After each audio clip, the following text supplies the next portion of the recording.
charge. The National People's Congress appoints Li Keqiang as the country's next premier to ensure China's progress for the next 10 years. More about Li Keqiang. We speak to residents in Liaoning province about their new premier's time as the party's secretary there and how he improved their lot. At least 25 people are killed and more than 50 wounded in a string of attacks within minutes of each other in central Baghdad. And Japanese Prime Minister Shinzo Abe is expected to announce Japan's participation in the Trans-Pacific Partnership free trade negotiations.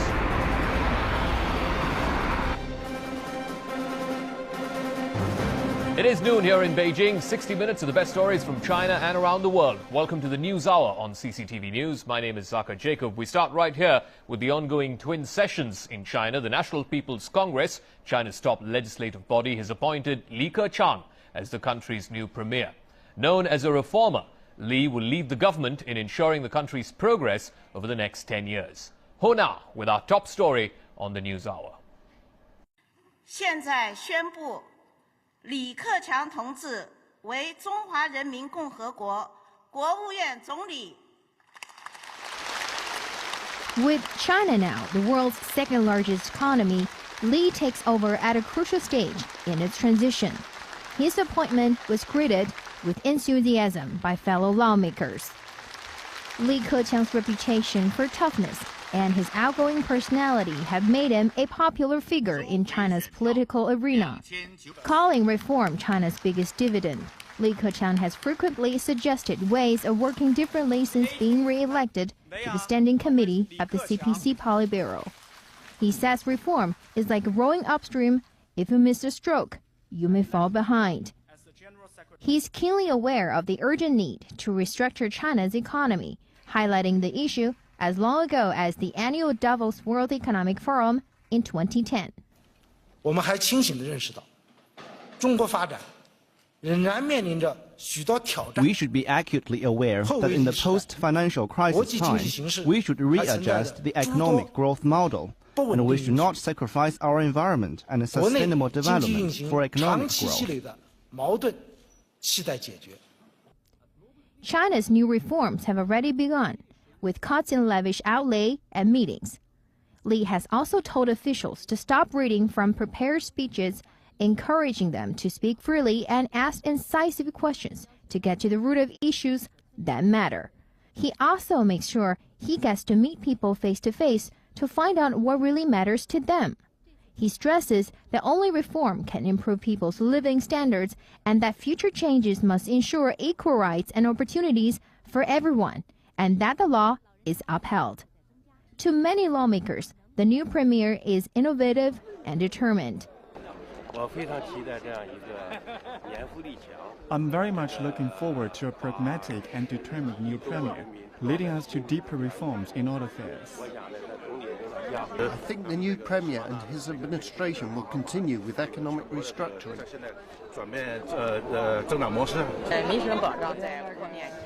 I hope the new government will focus more on people's livelihoods, such as the implementation of universal medical insurance. On many occasions, President Xi Jinping and Premier Li Keqiang have encouraged ordinary people to speak their true minds and tell real-life stories. Their resolve to seek advice and comments on governance from the grassroots opinion. For ordinary people, they want a clean government that is more self-disciplined and responsible and more efficient in social administration. With the new leader's determination, the two sessions will yield into more practical solutions for further reforms. Ho Na, CCTV, Beijing. Li Keqiang, China's new premier, is a major figure in the political arena here. He's known for his toughness in advancing complex reforms, for his social warmth, as well as scholarly temperament. He's garnered much attention for his practical work style and emphasis on putting people's interests first. Li Keqiang was born in July of 1955. He's an ethnic Han from Dingyuan in Anhui province. He entered the workforce in March of 1974 and joined the CPC in May of 1976. Li graduated from the Peking University with a major in economics. He's currently a member of the Standing Committee of the Political Bureau of the CPC Central Committee. In 1998, in fact, Li Keqiang arrived in Henan province and became China's youngest governor with a doctoral degree. He pursued industrialization, urbanization, and agricultural modernization, pushing Henan to turn itself into an emerging industrial province. At the end of 2004, he was transferred to northeast China's Liaoning province. He designed a coastal economic belt to develop the coastal areas in Liaoning and brought new growth to the area. In 2008, at the age of 53, Li became China's youngest vice premier in nearly 20 years. Facing the global financial crisis, he adopted a proactive fiscal policy with the precondition of keeping the deficit below 3%. This gave the Chinese economy a huge boost. Li also made arrangements for an affordable housing program. He joined the highest leading body of the CPC in 2007, and in November of last year, Li was re-elected as a member of the Standing Committee of the Political Bureau of the CPC. For more on the new incoming premier, as well as the big challenges that await him in office, let's go straight across to our senior reporter Tian Wei, joining us from right outside the Great Hall of the People. Tell us, what is going to be top of the agenda for the incoming premier? What are the big challenges that he's going to face? Well, certainly a lot of challenges. Mr. Li Keqiang, back in his university days, he was known for having such a strong interest in economic, and certainly there are a lot of economic issues that he, as the premier now of the People's Republic of China, the second largest economy in the world, are likely to handle. On top of it, of course, is how to make that transfer from the quantity to the quality of the economy, to make the economic restructuring in this country possible. And is there going to be any timetable? Whether this timetable is going to be fully implemented, that's a big question mark over there, that he and his top Chinese leadership colleagues have to work out and also report to the people. And secondly, with the rapid economic development, there's also a lot of increasingly important social issues and problems. For example, the environmental pollution, the becoming bigger income gap, and the social security, healthcare. All of these are and should be on the top of the agenda for Mr. Li once he comes in as the premier of China. However, there are many other issues that people are also having in mind. For example, further reform. People argue none of the above-mentioned issues can be resolved without further and deeper reform. On that point, Mr. Li was being widely quoted when, after November last year, when he became one of the 7 members of the CPC Standing Committee of Politburo, he said, "Reform is the largest dividend China has for further progress." And certainly he has been believed by many as a reformer. He has also been dealing with international community quite frequently. He's been receiving international dignitaries and talking to representatives of the international business communities, including giving a speech, as reported earlier in the last piece, back in the year 2010 at the World Economic Forum in Davos. Overall, people are having an impression that he is an outspoken, open-minded, and also down-to-earth guy. But of course, all of these challenges in front of him are daunting tasks. It takes him and many of his colleagues to work together in order to overcome. And tell us a little bit more about Premier Li, the man, his personality, his politics. I believe you've been speaking to people who know him as far back as his student days. Absolutely. I've been earlier talking to one of his university classmates back in the Peking University, in the 1970s and 80s. But before we go to that interview, let me explain to you, Zaka. One of the very important things one can judge about the future direction that the Chinese new leaders are likely to lead the country to is by looking at their track records. And for Mr. Li Keqiang, he's been having quite wide range of experiences, particularly when, after serving as the important member of the Chinese Communist Party Youth League, he was transferred to different provinces. In Henan province, for example, a very backward province in terms of the GDP growth rate. When he left, though, in the year 2004, its GDP ranking, national level, has already been moving up from the 28th place to the 18th place. And then he was transferred to Liaoning province in northeastern part of China, a province with heavy industries. That's been prospering on that for quite some time. However, now it's been having a lot of heavy burden as a result of environmental pollution. So he started up the campaign when he was a governor there to clean up the Liaohe River, which is one of the important rivers coming through the province, to eradicated the paper-making mills along the river and to also establish about 90 sewage treatment plants. And eventually, when he left that province as the provincial governor, that river has become much cleaner. Having said that, though, no one can tell about a person better than a classmate that you have, particularly in the university days. On that point, I've been earlier talking to one of his classmates in Peking University when the two went to the Department of Law as students back in the 1970s. Mr. Tao Jingzhou is now a managing partner of an international law firm based in Beijing. He recalled sweetly those old days when they were classmates in Peking University. You and Mr. Li Keqiang were classmates in university, in Peking University. What was your first impression of him? He's kind of very silent, very concentrated on his study. Few communication really with our classmates at the very beginning. And later? And later he showed that he's much more likable and also much more reliable. What do you mean by reliable? You know, whenever you give him any kind of work, he always tries to perform with most of his diligence. I remember once a professor asked him to translate a book. He asked all of us, but we declined such an invitation, and he moved on to finish the book, actually published afterwards. Was the professor satisfied with the result of the book? Yeah, we kind of a little bit jealous because the professor liked him more than us. As long as I know that he's not only fascinated by law, but also by economy when he was already in the university. Yeah, right. I'm interested in constitutional law, and somehow he's more interested in economic law. Maybe that's destiny. You know, he tried to learn economics, while we try to learn more politics, constitutionality, etc. He loved studying English as well when he was in university. Were you surprised? No, because when we were at the law school, there are hardly any documentations in Chinese. Whenever you want to have a direct access to information, you got to learn English. How is he spoken English? Shy, with a slight Anhui accent, but quite decent. And of course, things have changed so much since all of you have graduated from university in Beijing. Has he changed, you thought? I don't think so. Fundamentally, people cannot change.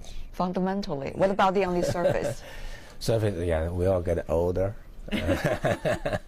and more mature, and but he's, you know, remain like I recall at the university time. What are the things he has done that you feel most proud of as a classmate?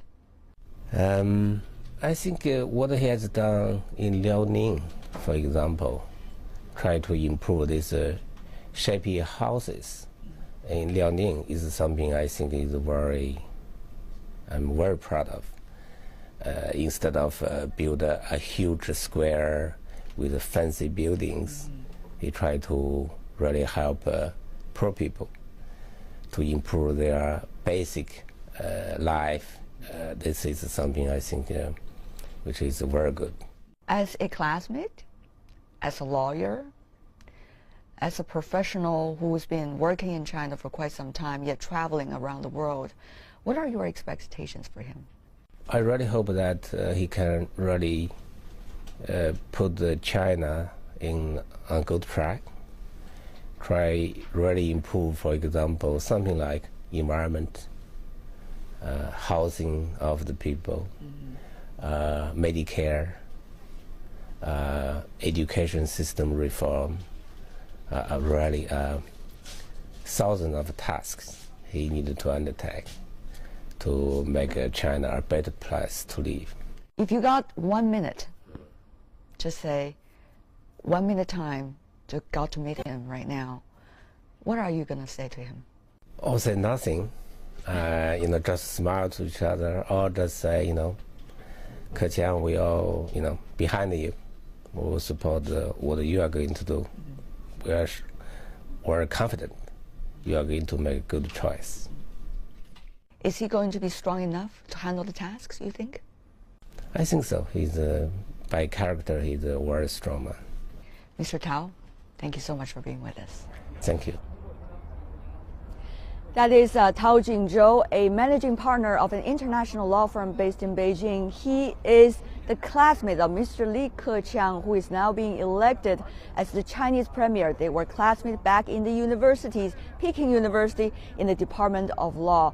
At the very end of our interview, I asked Mr. Tao, why did he, at this moment, come out and talk about his classmate, who has already become such an international, or rather important political figure in China. He said, I really just want to show my support for him, to show my support so that he can be stronger in leading China toward better progress, in leading China also to make more reforms for this country ahead. Back to you, Zaka. All right, thanks very much. Tian Wei, our senior reporter, joining us from right outside the Great Hall of the People, where just a few minutes ago, Li Keqiang was elected as China's new premier. Now, before being elected to the Standing Committee as a member of the Politburo of the CPC Central Committee back in 2007, Li Keqiang was the party secretary of Liaoning province. Now, many residents there in Liaoning who've seen their living conditions improve still recall Li's warmth and how he helped them out of difficult situations. Guan Yang has more from Liaoning. I'm just a few miles outside the city of Fushun. From the look of this place now, it's hard to imagine it used to be the rough slum area that housed over 1,000 families. At that time, those residents could never have thought one day they'll be moving to modern apartments like this and their livelihood could be changed so dramatically. 9 years ago, in the old shanty town of Fushun, bone chilling winters were spent without heating, and within corroded walls and under roof threatening to cave in at any moment. Residents here were working at the local coal mines until they went bankrupt as coal deposits depleted in the 90s. And just 11 days after being elected as head of province, Li paid a visit. 我们一定要想办法解决你们住房问题，行，好吧？时间不会太长，你们放心。周书记说了，说过年给我们解决，俺们这边可高兴了，大伙都说过年。你们放心，我们想办法，一定。 在明年一定给你们解决，行，好吧？ And Li kept his promise. 我跟你讲，你说的非常实在，来的再多不解决问题等于白来，是吧？对，你说的非常对，哎，这是实话。 Within just 5 months, those residents shut their doors forever to the old shanty houses which some of them have been living in for over 50 years. During Li's time in Liaoning, his top priority project to improve livelihoods has proved 1.5 million people out of their living nightmares. It is not forgotten. I can clearly recall that the date was December the 26th, 2004. I had my sleeve coverings on and was pickling cabbages. Didn't know who was coming to visit the town. All of a sudden, he walked in the door and sat on that brick bed we used to have. Then we started talking. He was very concerned for our difficulties. So what was on Li's mind when he came to Fushun that winter? And what gave him the solid determination to see his project through?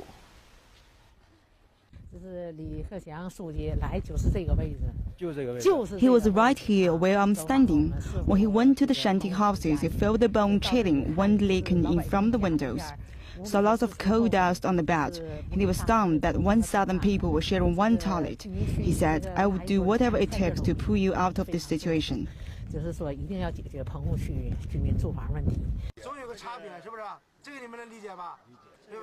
During the shantytown renovation, Li emphasized the need to put people first, and this has remained as the essence of his governance philosophy today. Guan Yang, CCTV.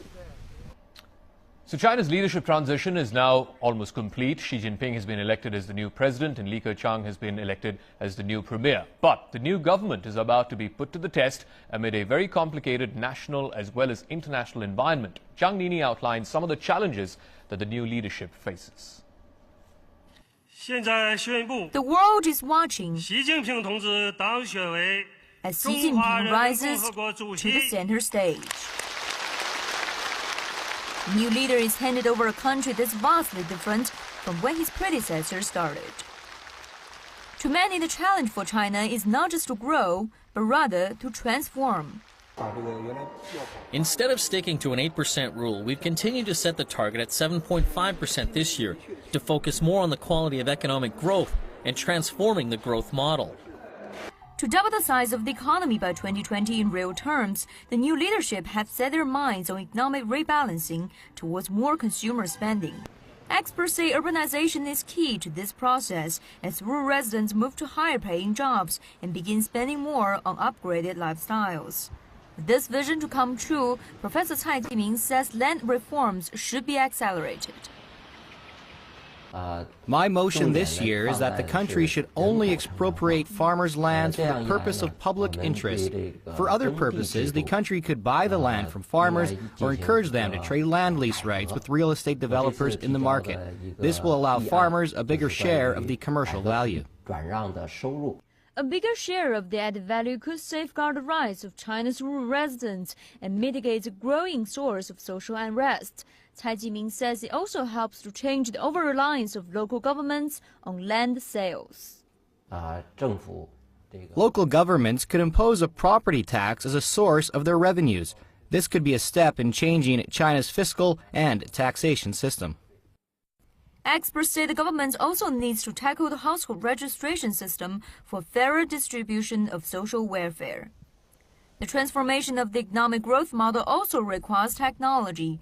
For a country that has been the world's factory for many years, this is a crucial element in moving up the value chain. Technological innovation could reduce surplus and reduce cases of dumping. We should continue to boost the quality rather than quantity. Chen Jingwei lauds the government's restructuring plan to reduce administrative intervention in social and market issues.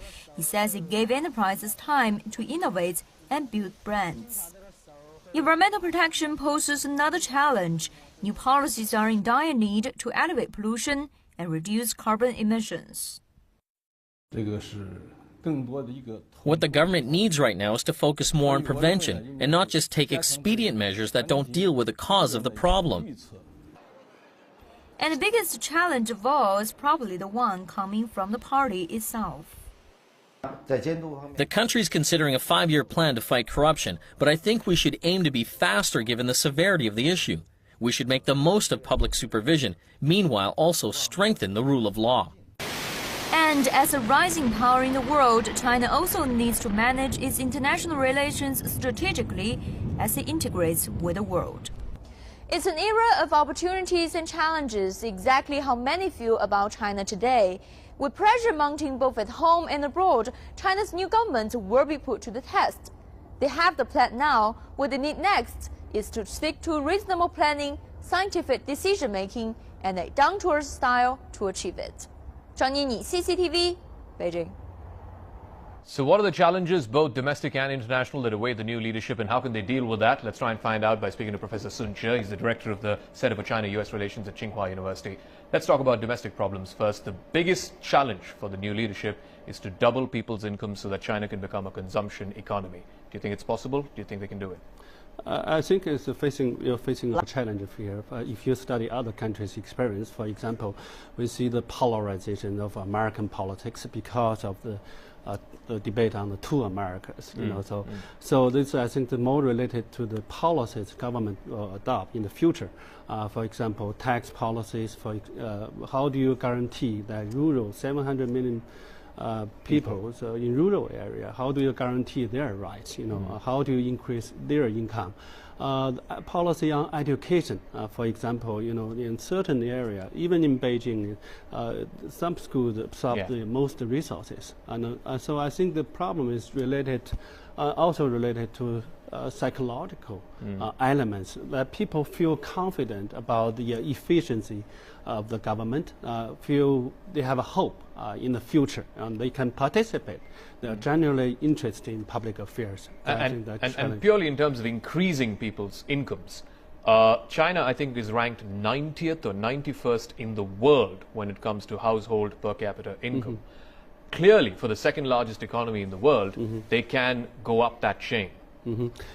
Some people debated on this. We have an invisible income, so a great economy.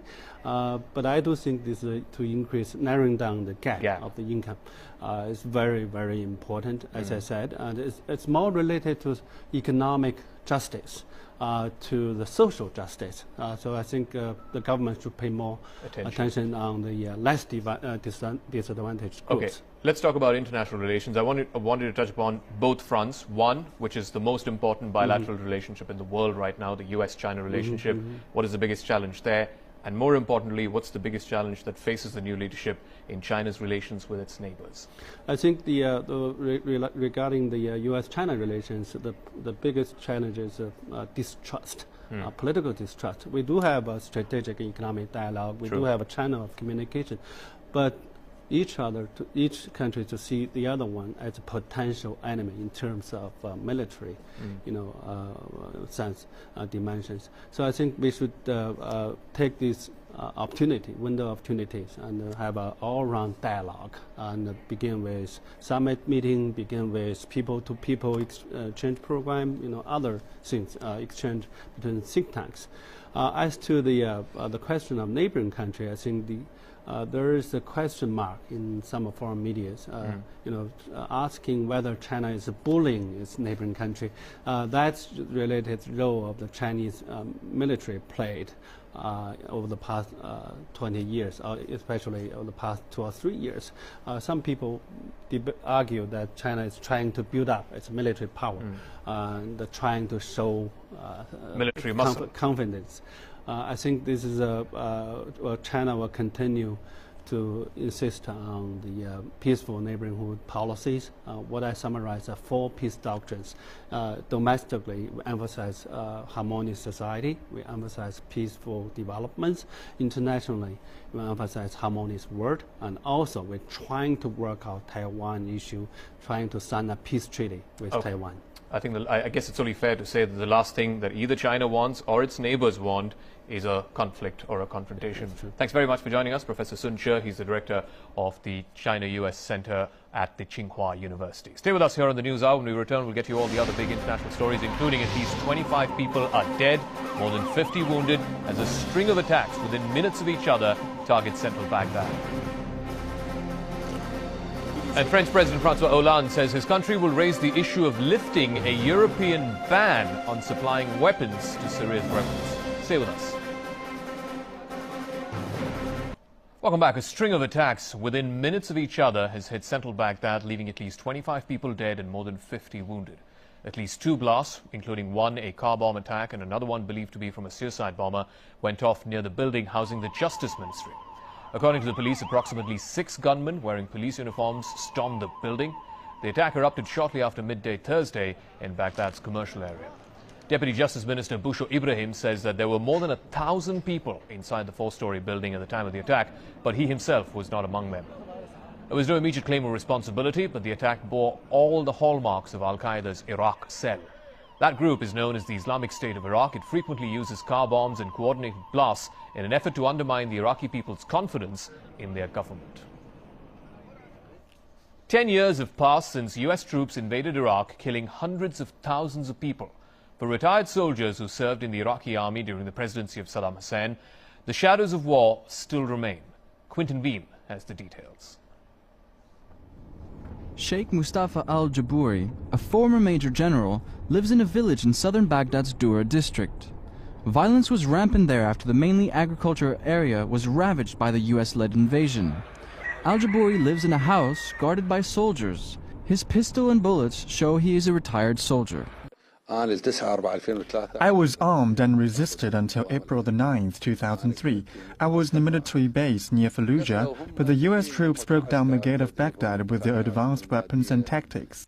He had served in the Iraqi military for about 30 years and became a major general when the war broke out. He says the soldiers and even military officers got little salary during Saddam Hussein's rule, as most of the funds were allocated to special troops, which led to the collapse of the military. At the end of 2003, U.S. troops helped to rebuild Iraq's military, but refused to allow Saddam Hussein's soldiers to join. Al-Jabouri had to rely on his $50 monthly subsidy until he received hundreds of dollars in pension in 2008. He says young soldiers today now have higher salaries, but also face severe problems. When we fought against Iran, the enemy was in front of us, but now the soldiers are surrounded by dangers, such as car bombs and bombs by the roadside. They are in danger all the time due to the unstable situation.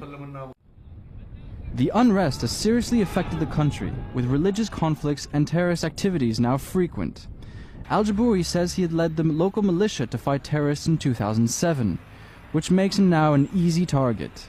It's now too unsafe for him to go outside, so he simply raises chickens and plants trees in a small yard, and he says he expects to do this for the rest of his life. Quentin Ving, CCTV. A new study says the U.S. war in Iraq has cost $1.7 trillion, with an additional $490 billion in benefits owed to war veterans. And the cost could grow to more than $6 trillion over the next 4 decades, including interest. According to the Costs of War project by the Watson Institute for International Studies at Brown University, the war's death toll has risen up to an estimated 189,000. That includes 134,000 Iraqi civilians. Excluded in that are indirect deaths caused by the mass exodus of doctors and a devastated infrastructure. The costs also exclude trillions of dollars in interest that the United States government could pay over the next 40 years. The report says the interest could amount to as much as $4 trillion during that period. The report concludes that the United States has gained little from the war, while Iraq has been traumatized by it. Meanwhile, it says the $212 billion reconstruction effort has been a failure, with most of the money spent in security or lost to waste and fraud. Meanwhile, French President François Hollande says France will raise the issue of lifting a European Union embargo on supplying weapons to rebels who are fighting Syrian President Bashar al-Assad. We want the Europeans to lift the embargo on the weapons. This does not mean that we want to go towards total war. We believe that political transition must be the solution for Syria. But since we have to put pressure on and show we are ready to support the opposition, we have to go that far. The package of European sanctions in Syria that currently roll over every 3 months. The last sanctions extension was unanimously agreed to by the European Union last month. It came into effect earlier this month on the 1st of March. Without unanimous agreement to either renew or amend that ban, the embargo lapses. The EU is scheduled to review it in late May, but France's foreign minister has stressed the need to hold that meeting before the end of this month.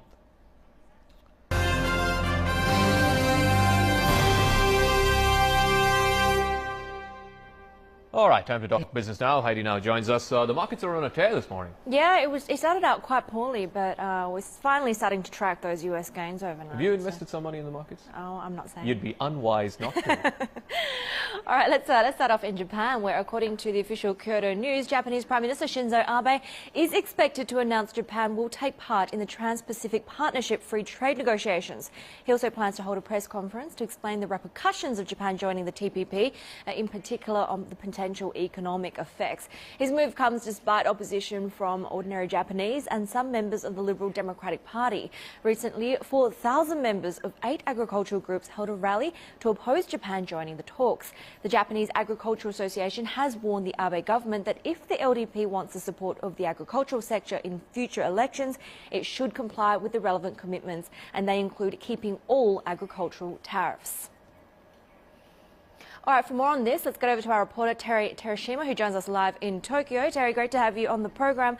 What prompted the LDP panel to give Shinzo Abe the green light to announce, given how unpopular Japan's potential participation in this agreement is? Well, this panel for TTP has given the green light not without hesitations. There are concerns raised and a strong opposition from a number of sectors, the public and also within the government, as you said. The products especially that was raised concern was rice, wheat, beef, dairy products and sugar and domestic health insurance system. And There was a line that was added in the final report that these sectors, if these sectors cannot be protected, Japan should consider dropping out from the negotiations. So they have given a green light, but they still have that last-minute stance in saying we have to protect this kind of these 6 sectors. But the panel realizes that without participating in the TPP negotiations, Japan will be left behind in the development of the Asia-Pacific regions, and benefits from TPP could be essential to the recovery of Japan's economy. So that's the key issue that actually gave them the push in go-ahead with the TPP, and Abe is expected to announce the final decision at 6 o'clock Japan time, which is 5 o'clock Beijing this afternoon. All right, so from the perspective of opponents of this scheme, what are their major concerns in terms of Japan being a member of this partnership?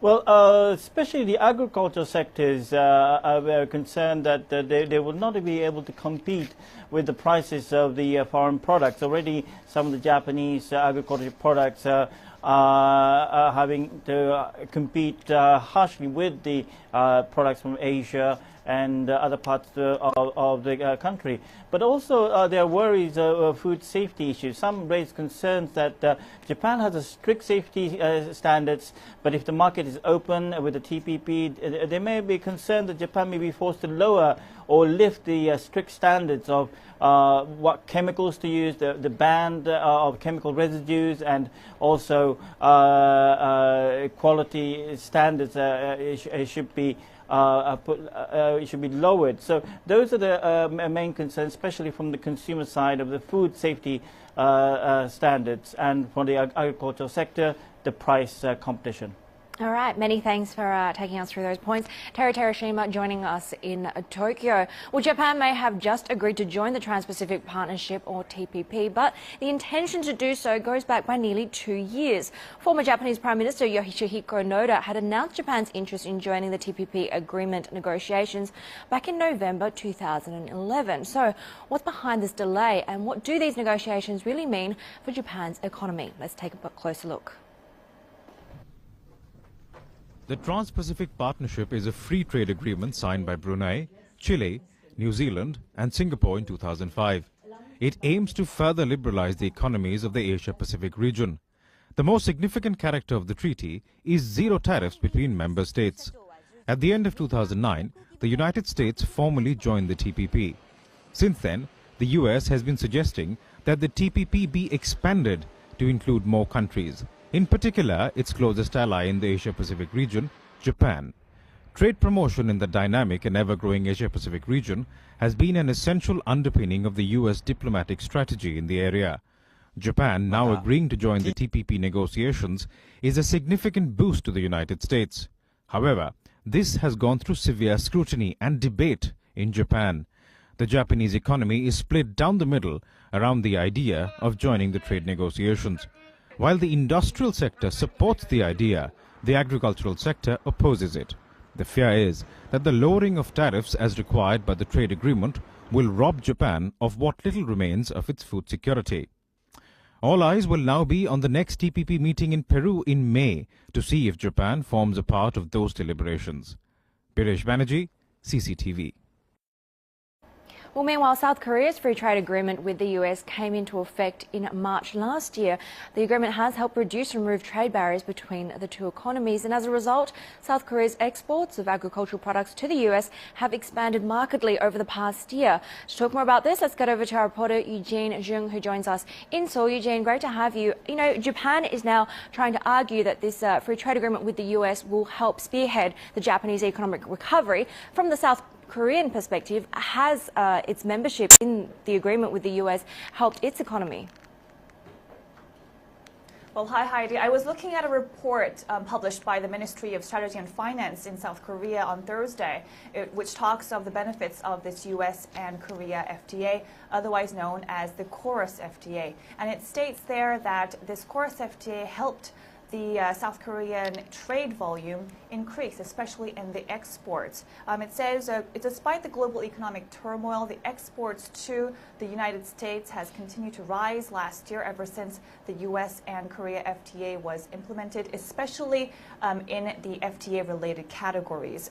Currently, the United States is South Korea's number 3 trading partner after China and Japan. Now, since its implementation, actually, the bilateral trade volume between the U.S. and South Korea went down by 3.2%, but that was because of a fall in imports. They say exports still continue to rise ever since its implementation. The utilization rate of this FTA is pretty high at 70% in exports and 62% in imports, and it has also continued to rise during the past year as well. Now, according to this report, exports in the automobile parts sector and the petroleum product sector has increased starkly, but the communication devices as well as semiconductors went down during that same time frame. This report also says the KORUS FTA helped small to medium-sized companies in South Korea with its exports. And in this report, there are names of these small and medium-sized companies. There are case studies on how the cut in tariffs helped them gain price competitiveness to fight in the U.S. markets. Heidi? Eugene, this obviously did not go down without some opposition domestically last year. Some South Korean lawmakers did argue that the trade pact is tilted more in favour of the US and that some parts of South Korea's economy will be dealt a blow as a result of it. Is this in fact the case? Well, definitely yes. Despite the government's claims that this KORUS FTA helped South Korea with its exports to the United States, civic groups in Seoul failed to agree. Today, at a discussion forum on this FTA agreement and its effects, a civic group member said that last year, actually in 2011, South Korea saw an export to the United States increase by a 2-digit figure. But last year, it increased by 4.1%, which was relatively small. So we can't really say that this KORUS FTA helped South Korea with its exports to the United States. Also, the opposition party, the major opposition party, the Democratic United Party, also said today that it's only the first year. It's too early to evaluate its impacts.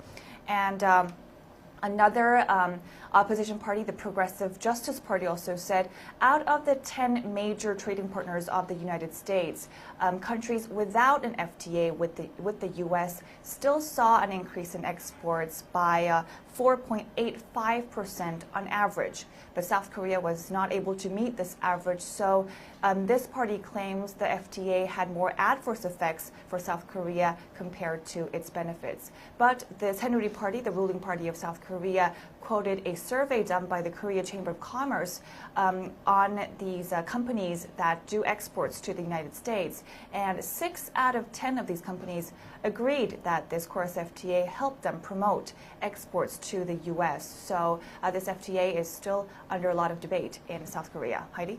Many thanks for joining us and giving us that perspective from South Korea's experience in a free trade agreement with the US. That's Eugene Jung joining us in Seoul. Let's take a look at the markets now as we head into the end of the week. And Asian stocks started out the day on pretty shaky ground. A lot of mixed numbers across the region. Markets in this part of the world starting out the session by retreating from Thursday's slight gains. But since then, things have picked up. We're finally starting to track some of those gains that we've seen in Europe and the US. This part of the world, of course, has been underperforming compared to other global markets. The Shanghai Comp is currently trading up by 1 7/10%, coming off its session lows. China stocks, though, in both Hong Kong and the mainland, and I want to talk about sectors now. The property sector is still suffering quite a drag. We're seeing losses extended from yesterday on one of fresh housing curbs in Beijing, and also a hike in mortgage rates in Hong Kong for the first time in 2 years. The country's biggest developers copying the worst of it, unsurprisingly. China Vanke losing 3.3% in Shenzhen in early trade today, and Poly Real Estate trading over 3% lower in Shanghai as well. Let's get on to the Japanese markets where the Abenomics rally continues. We'll get over to Youngi Kang, who's with us in Tokyo. Youngi, happy Friday. We've got a fresh 4.5-year high for the Nikkei again today. What's boosting sentiment today? Pretty good picture here. The Nikkei 225 extending gains today, recovering to 12,500 level. Is currently quoted at 12,542, up about 1.3%.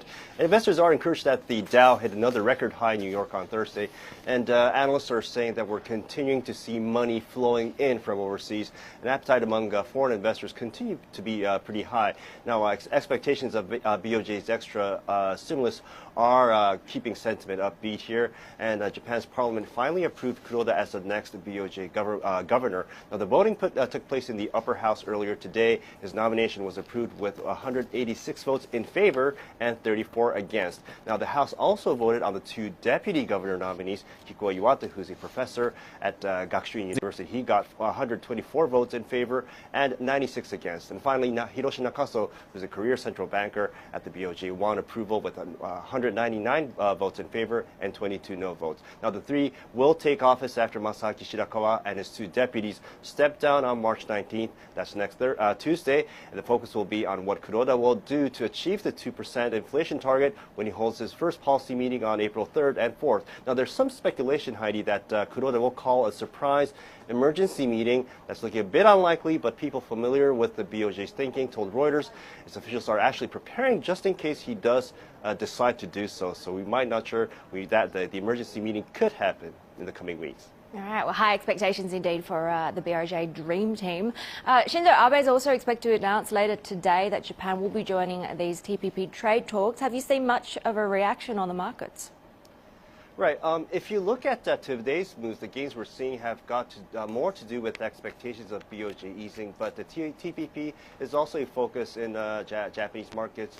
Some TPP-related sectors are performing pretty well in recent sessions, and those include agriculture and warehouses. They are expected to benefit from the TPP program. Mitsubishi Logistics, for example, that stock is currently up about 1.2%. Now, according to GG News Agency, Abe is expected to make his announcement on his decision to participate in the TPP talks at a news conference at 6 p.m. local time, 5 p.m. Beijing time. But the announcement is just going to be a star for Abe. He has a lot of convincing to do to those who are opposing. Farmers, for example, if you've been reporting, are very vocal about this because Japan imposes huge tariffs on agricultural products like rice to protect its farmers. So really rough road ahead for Abe in the coming weeks and months. All right, we'll be keeping an eye on that. Yonggi Kang joining us in Tokyo. Great to have you. Let's take a quick look at the rest of the markets now. Serena Darham joins us in Singapore. Happy Friday, Serena. Let's start off with the Kospi. South Korean shares once again underperforming its regional peers. You know, it's another day of underwhelming action over there. What's moving the market today? Happy Friday. Despite the won weakening to a 5-month low, the Kospi is coming under pressure today. The index is down about 0.5%. This is largely due to the index's most valuable stock, which is none other than Samsung Electronics. The stock, which accounts for close to 20% of the index, is down over 2% after it launched its hotly anticipated Samsung Galaxy S4. Analysts said that the much-awaited S4 must have disappointed investors that had overblown expectations regarding new features. So that's what's dragging down the Kospi. Losses, though, are somewhat capped because auto shares have roared back into action due to the weakened won. Hyundai Motors is up about 3.5%, while Kia Motors is up about 3%. All right, Serena, Aussie markets are ending the week on a high, powering up those charts. What's happening down under? Well, after a sell-off on Thursday, the ASX 200 is back to its usually cheerful self. It's up about 1.3%. Banking stocks are leading the ASX 200 higher, with Westpac leading the gains, followed by the Commonwealth Bank of Australia and National Australian Bank. Resources stocks have rebounded after a heavy sell-off over the past week. Whitehaven Coal and Senex Energy both led gains by about 5%. Oil and gas firms are looking strong today after U.S. oil futures rose to the highest settlement price in 2 weeks on Thursday. Stocks like Woodside Petroleum and Santos are both up between 1% to 2%.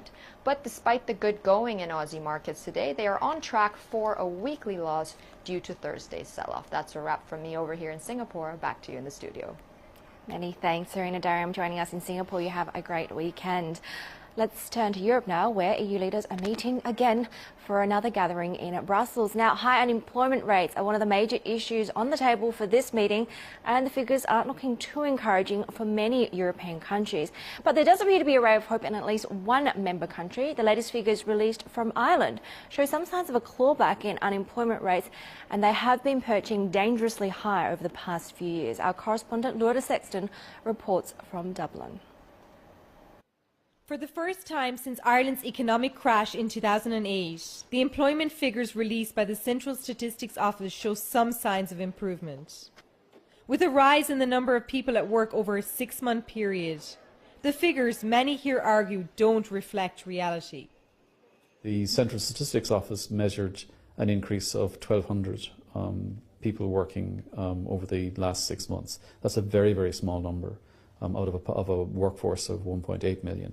And in fact, it's so small that it's within the bounds of error.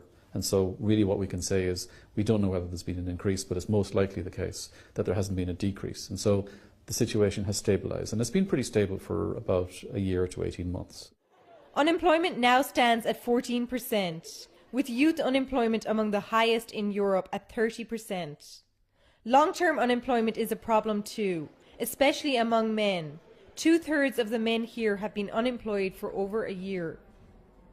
In our organisation, we've been campaigning and calling on government to do more, and one of the proposals on the table at the moment is the idea for youth guarantee, that effectively would guarantee any young person under 25 who's unemployed for 4 months or more an education place, a training place or a work experience opportunity. Conor McManus is one of the many unemployed young people here. Since graduating in 2011, he has yet to find full-time work. There's jobs out there. I want to work in public relations ultimately, and there's jobs available, but any internships I apply for, they say I'm underexperienced, which I find frustrating, as I see an internship is trying to build your experience and to help educate you in that sector of work. It's very tough out there, and this idea that the numbers are growing, it's easier, it's not. It's still as tough as anything. While the figures published show some signs of improvement in employment here, the harsh reality is that Ireland still has a long way to go before improving its employment levels. Lourdes Sexton, CCTV, Dublin. A tough time still. You're up to date with Biz, and I'll be back at 4 p.m. with the latest on Biz Asia. Yeah, Zaka, every time I see one of these stories, I think I'm really glad to be not part of the generation of students who are graduating amid the GFC, the Eurozone crisis. Yeah, it's called the lost generation, isn't it? Yeah. We're lucky. Heidi there with all the business stories. Let's talk about more consumer-related stories here in China. China will be commemorating World Consumer Rights Day today to highlight the importance of consumer rights protection. At the ongoing National People's Congress here in Beijing, the topic of food safety, and that is a big concern here in China, that's been under the spotlight after the government's reshuffle of the current food safety supervision system. Case after case of food scandals have hurt the public image of China's food industry. Experts now say China needs tougher accountability mechanisms to try and better protect consumer rights. Yin Hang has more from Beijing. China's consumers are complaining that to be a smart consumer these days, you almost need a chemistry degree. Scandals involving melamine tainted milk, clenbuterol in pork to swell recycled cooking oil have damaged consumer confidence in the domestic food industry. China is toughening its stance. Over the past 5 years, China has strengthened its food safety supervision through legislation and inspections. The latest effort is the consolidation of the country's many scattered food and drug safety government agencies under one regulatory roof. Jiang Qiutao, NPC deputy and expert in food safety, says China needs more efficient regulatory bodies to unify the standards of the industry. The restructuring still has its shortcomings. For example, special consumer goods such as cigarettes and alcohol will not be regulated under the body, and food safety standards splitting from drug safety standards will be regulated by China's public health departments. We believe that might cause supervision inefficiencies. Meanwhile, under the new regulatory body, safety supervision and standard making are managed by separated units, which might cause problems. Illegal food processing, improper food storage, and outdated food sales. These activities are enemies of China's food safety maintenance. Jiang says it's time to get back to basics, making people accountable in all steps of the process, from food production, storage to sales. China should make producers, sellers really accountable for food and drugs. We need to put these mechanisms into action instead of letting them stay worse. The government also needs to step up crackdowns on illegal activities. In the meantime, we need an efficient compensation system to better protect consumers' rights. And China's law enforcement organs are on the move, as figures show that prosecution of producing and selling fake drugs as well as toxic foods has jumped to more than 8,000 by the year of 2012, which is about 5 times the number in 2011. 你好, CCTV, Beijing. Yeah, our sincere hope is for better milk, better eggs, better vegetables, fruits and meat here in China. We leave you with that food for thought as we wrap up this Friday edition of the News Hour. Thanks very much for your time, folks. Enjoy your weekend, and we'll catch you when the next working week comes rolling in. From me, Zaka Jacob, and the rest of the team. See you next week. Bye-bye.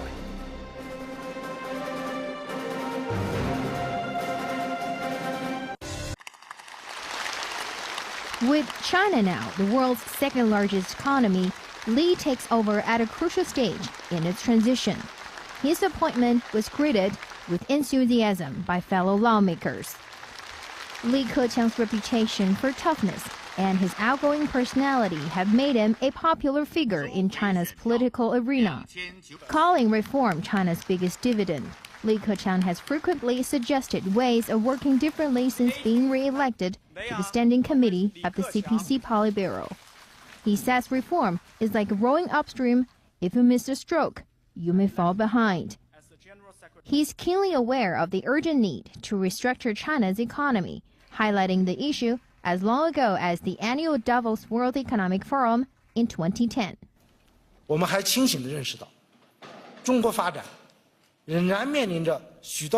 should be acutely aware that in the post-financial crisis time, we should readjust the economic growth model, and we should not sacrifice our environment and sustainable development for economic growth.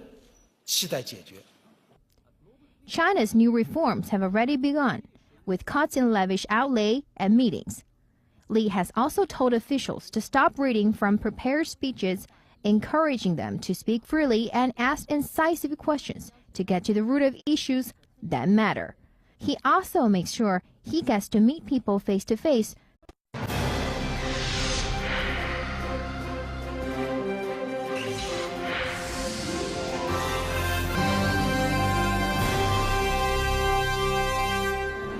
Taking charge, the National People's Congress appoints Li Keqiang as the country's next premier to ensure China's progress for the next 10 years.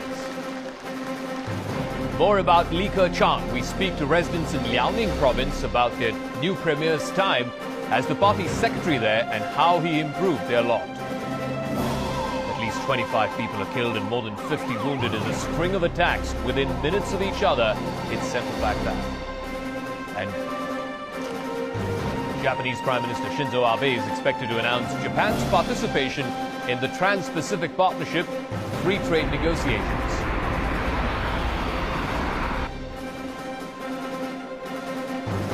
It is noon here in Beijing. 60 minutes of the best stories from China and around the world. Welcome to the News Hour on CCTV News. My name is Zaka Jacob. We start right here with the ongoing twin sessions in China. The National People's Congress, China's top legislative body, has appointed Li Keqiang as the country's new premier. Known as a reformer, Li will lead the government in ensuring the country's progress over the next 10 years. Ho Na with our top story on the News Hour. 现在宣布李克强同志为中华人民共和国国务院总理. To find out what really matters to them. He stresses that only reform can improve people's living standards and that future changes must ensure equal rights and opportunities for everyone, and that the law is upheld. To many lawmakers, the new premier is innovative and determined. I'm very much looking forward to a pragmatic and determined new premier, leading us to deeper reforms in all affairs. I think the new Premier and his administration will continue with economic restructuring.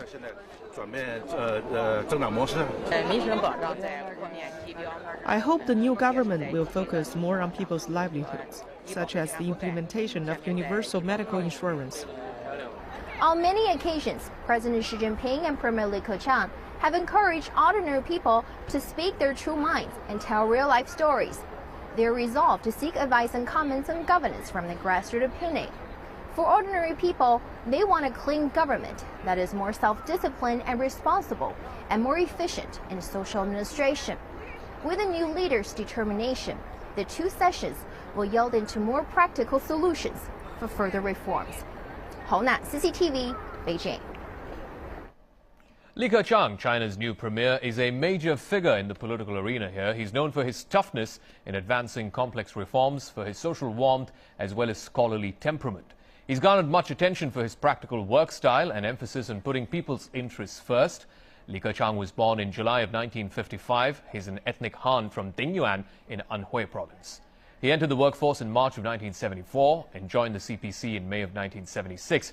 Li graduated from the Peking University with a major in economics. He's currently a member of the Standing Committee of the Political Bureau of the CPC Central Committee.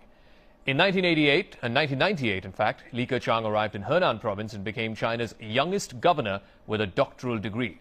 He pursued industrialization, urbanization and agricultural modernization, pushing Henan to turn itself into an emerging industrial province.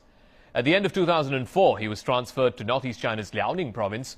He designed a coastal economic belt to develop the coastal areas in Liaoning and brought new growth to the area. In 2008, at the age of 53, Li became China's youngest vice premier in nearly 20 years. Facing the global financial crisis, he adopted a proactive fiscal policy with the precondition of keeping the deficit below 3%. This gave the Chinese economy a huge boost. Li also made arrangements for an affordable housing program.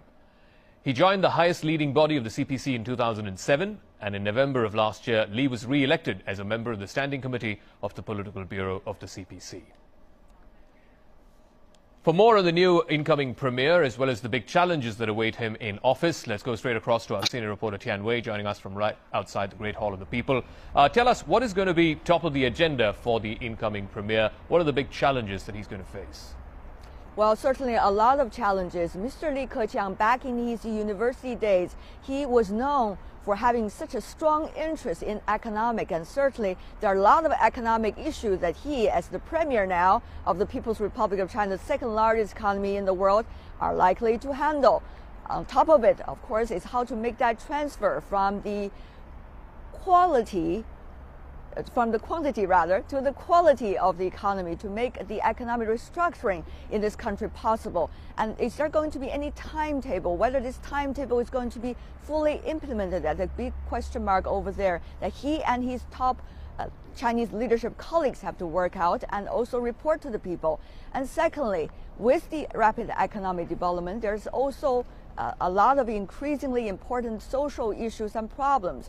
For example, the environmental pollution, the becoming bigger income gap, and the social security, healthcare. All of these are and should be on the top of the agenda for Mr. Li once he come in as the premier of China. However, there are many other issues that people are also having in mind. For example, further reform. People argue none of the above-mentioned issues can be resolved without further and deeper reform. On that point, Mr. Li was being widely quoted when after November last year, when he became one of the 7 members of the CPC